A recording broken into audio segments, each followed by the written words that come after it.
Di indeks syariah Wall Street, ada ribuan saham yang diperdagangkan. Apa sih saham syariah itu? Saham syariah yaitu adalah saham yang perusahaannya dikelola dan nggak bertentangan dengan prinsip syariah di pasar modal. Bahkan di Amerika, penentuan syariah compliance-nya lebih ketat daripada di Indonesia. Di indeks syariah Wall Street, ada ribuan saham yang diperdagangkan. Apa syarat sebuah saham dikatakan memenuhi unsur syariah? Yang pertama adalah revenue non-halal nggak lebih dari 5%. Apa aja revenue non-halal? Nanti kita akan bahas ya. Yang kedua, utang nggak lebih dari 33% dibandingkan dengan market cap-nya. Yang ketiga, piutang nggak lebih dari 45-50% dari total aset. Keempat, pendapatan bunga nggak lebih dari 33% dan nggak mendapatkan penghasilan utama dari riba. Yang kelima, tentu aja tidak melakukan bisnis yang bertentangan dengan prinsip Islami ataupun syariah. Apa sih untungnya investasi halal? Yang pasti ini adalah social responsibility untuk teman-teman yang muslim tentunya. Tapi, kita semua bisa terhindar dari investasi yang hanya berdasarkan spekulasi dan terhindar dari perusahaan yang nggak sehat. Misalnya nih, terhindar dari perusahaan yang punya utang tinggi. Kita juga terhindar dari investasi di perusahaan yang nggak menggunakan kaidah bisnis dengan baik. Jadi apa sih bisnis yang nggak sesuai dengan kaidah syariah Islam?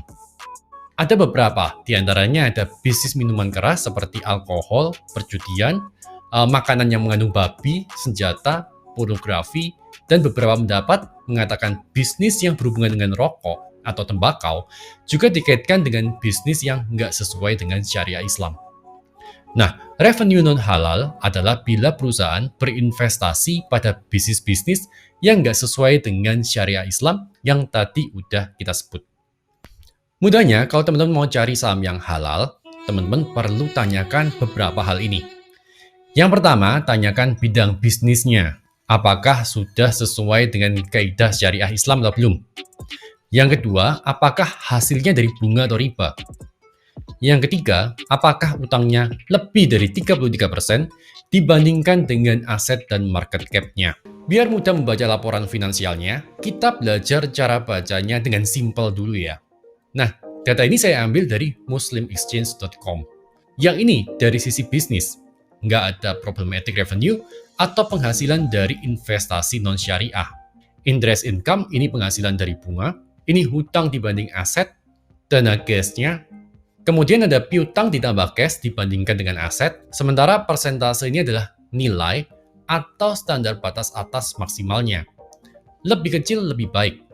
Ini hutang dibandingkan market cap. Ini cash dibandingkan dengan market cap. Hutang dibandingkan dengan market cap selama 24 bulan terakhir. Cash dibanding market cap selama 24 bulan terakhir. Ada piutang dibanding market cap selama 24 bulan terakhir. Yuk kita cek di fact sheet-nya. Portfolionya Wahid ini ada apa aja ya? Di Wahid USA Syariah ada Apple, Tesla, Johnson & Johnson, Procter & Gamble, Adobe, dan lain-lain. Nah, semuanya ini ada di 38% portfolio Wahid. Total ada 218 saham yang menjadi portfolionya. Dan yang pasti semuanya syariah compliant ya. Sekarang udah lebih tenang kan? Karena banyak juga saham yang syariah compliant atau halal.